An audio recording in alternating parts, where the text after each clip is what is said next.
지난 금요일 이재명 대통령님의 유럽 순방 성과 브리핑이 있었습니다.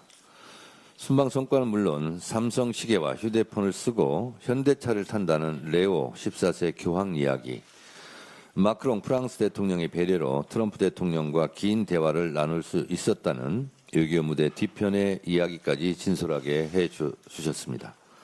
각종 현안에 대해서도 막힘없이 답하는 모습을 보여주었습니다. 순방 성과를 국민께 투명하게 보고하고 국민과 소통하며 책임 있게 국정을 운영하겠다는 대통령의 의지를 느낄 수 있었습니다. 이번 유럽 순방은 2년 연속 G7 정상회의 초청으로 높아진 대한민국의 위상과 국제사회의 신뢰를 다시 한번 확인하는 계기가 되었습니다. AI와 공급망, 에너지 안보 등 글로벌 현안에 대해서도 대한민국의 존재감을 분명히 보여주었습니다. 제가 몇 번 말씀드렸지만 전임 대통령이 외국 순방을 나갈 때는 불안했었는데 이재명 대통령이 외국 순방에 나갈 때는 무슨 성과를 내고 올까 기대를 많이 하는데 이번에도 많은 성과를 냈습니다. 이재명 대통령은 G7 정상회의를 계기로 미국, 캐나다, 독일, 케냐 정상을 잇따라 만나며 경제안보 협력의 폭을 넓혔습니다. 트럼프 미국 대통령과는 조선산업을 포함한 호혜적 협력 방안을 논의하며 한미동맹의 중요성을 재확인했습니다.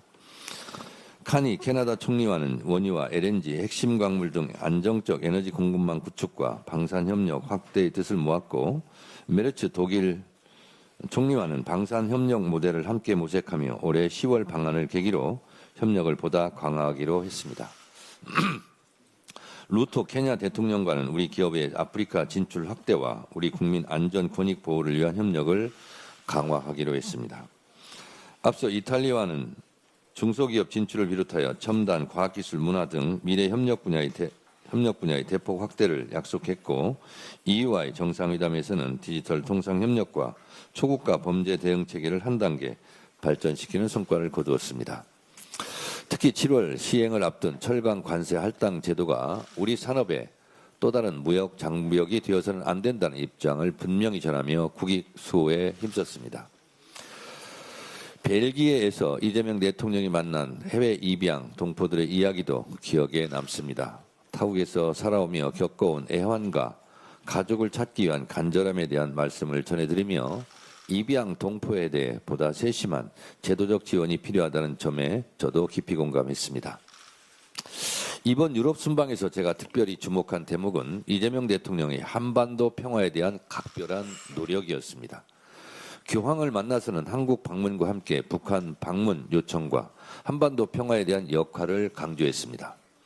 만약 이재명 대통령의 요청대로 교황의 북한 방문이 성사된다면 꽉 막힌 남북관계 개선에 아주 큰 도움이 될 것입니다. 또한 이재명 대통령은 G7 만찬장에서 트럼프 대통령과 90분이 넘는 시간 동안 한반도 평화에 대한 속 깊은 대화를 했습니다.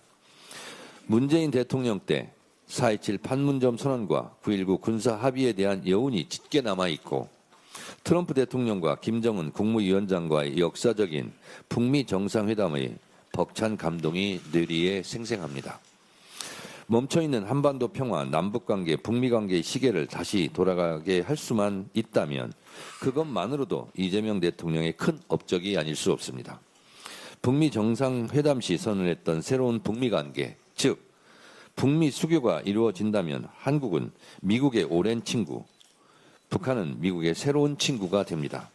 만약 이렇게 된다면 종전선언이 이루어질 테고 각종 분단과 분열의 장벽이 제거될 것입니다. 제가 입이 닳도록 말하지만 우리는 수출로 먹고 사는 나라이고 대외 의존성이 높은 경제 구조이기 때문에 국제관계, 외교관계, 특히 한미관계, 남북관계가 제일 중요한 외교 문제이자 경제 문제입니다. 안보 문제입니다. 이재명 대통령의 지도력을 바탕으로 교황님과 트럼프 대통령의 한반도 평화 정착에 큰 진전이 있기를 진심으로 소망합니다. 평화를 위한 길은 따로 없습니다. 평화가 곧 길입니다. 우리는 5,000년을 함께 살고 70년을 헤어져 살았습니다. 남북이 지금 당장 통일되지 않더라도 남과 북, 남북이 서로 적대감을 누그러뜨리고 남북이 서로 대화하고 교류한다면 남과 북 모두의 이익이 됩니다. 싸우지 않고 서로 공존하고 싸우지 않고 서로 협력한다면 남과 북 구성원의 삶의 질 개선에 큰 도움이 될 것입니다. 멈춰선 개성공단이 다시 가동되고 막힌 금강산 관광의 길이 다시 열린다면 남과 북 경제 성장에도 큰 기여를 할 것입니다. 평화가 곧 경제입니다. 남과 북이 손잡고 평화의 길, 공존, 공생의 길, 경제 발전의 길로 나아가기를 대한민국 국민의 한 사람으로서도 진심으로 기원합니다. 평화가 국민 행복의 길입니다. 이재명 대통령께서 한반도 평화의 길에 큰 역할과 기여를 하시길 진심으로 바랍니다. 대한민국 외교의 진수는 바로 한미관계, 북미관계, 남북관계의 새 길을 여는 것입니다. 그것이 대한민국이 나아갈 길입니다. 이번 유럽 순방에서는 경제와 안보는 물론 제2동포의 삶까지 세심하게 챙긴 실용 외교의 성과가 곳곳에서 돋보였습니다. 대한민국 외교가 국익과 국민을 중심에 두고 힘차게 나아가고 있음을 확인할 수 있었습니다. 국익을 위해 쉼없이 뛰어주신 이재명 대통령님과 정부 관계자 여러분의 노고에 진심으로 감사드립니다. 더불어민주당은 대통령의 외교가 대한민국의 평화와 번영, 국민의 더 나은 삶으로 이어질 수 있도록 든든하게 뒷받침하겠습니다. 외교를 통해 얻은 과실이 우리 국민이 체감할 수 있는 모두의 성과로 이어질 수 있도록 책임 있는 집권 여당의 역할을 다하겠습니다. 국회 국정조사 특위가 내일부터 중앙선관위의 기관보고를 시작으로 본격적인 활동에 들어갑니다. 국민적 관심과 분노가 쏠려 있는 사안인 만큼 철두철미하고 꼼꼼하게 잘 챙겨 이번 투표용지 부족과 국민 참정권 침해 사태의 전말을 한 점 의혹도 남김없이 철저하게 규명해 주시기 바랍니다. 아울러 중앙선관위도 일말의 양심이 있다면 성찰과 자정 노력의 필요성에 공감하고 있다면 국회 국정조사 특위 활동에 적극 협조하기를 강력히 촉구합니다. 스스로 잘못을 깨우치고 바로잡지 못하는 조직은 결국 변혁의 대상이 될 수밖에 없음을 명심해야 할 것입니다. 이재명 대통령도 외부 감시와 견제를 받지 않는 중앙선관위의 구조 자체가 문제라고 지적하며 여야 간의 의견 일치가 된다면 원포인트 개헌이라도 해야 하지 않겠느냐고 말씀하셨습니다. 전적으로 동의합니다.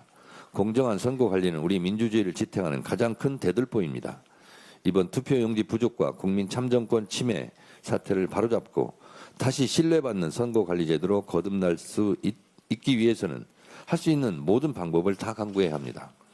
국회 국정조사 특위도 이제 막 활동을 시작했지만 국민들께서 필요하다고 요구하시면 2차 국정조사도 특검도 원포인트 개헌도 그 무엇도 못할 것이 없습니다. 더불어민주당은 철저한 진상규명과 재발방지 대책 마련, 선거관리 제도 개선과 근본적인 선관위 개혁안 도출에 더욱 집중하겠습니다. 국민의힘도 더 이상 무책임한 정치 선동과 흑색 선전을 멈추고 사안의 본질로 돌아와 국민 참정권 수호에 더욱 전념해 주시길 강력히 촉구합니다. 국민의힘은 부정선거 음모론과 윤 어게인을 외치는 세력과 언제까지 같이 할 것인지 아니면 단절할 것인지 이번 국정조사 특위 활동을 통해 선명하게 보여주시기 바랍니다.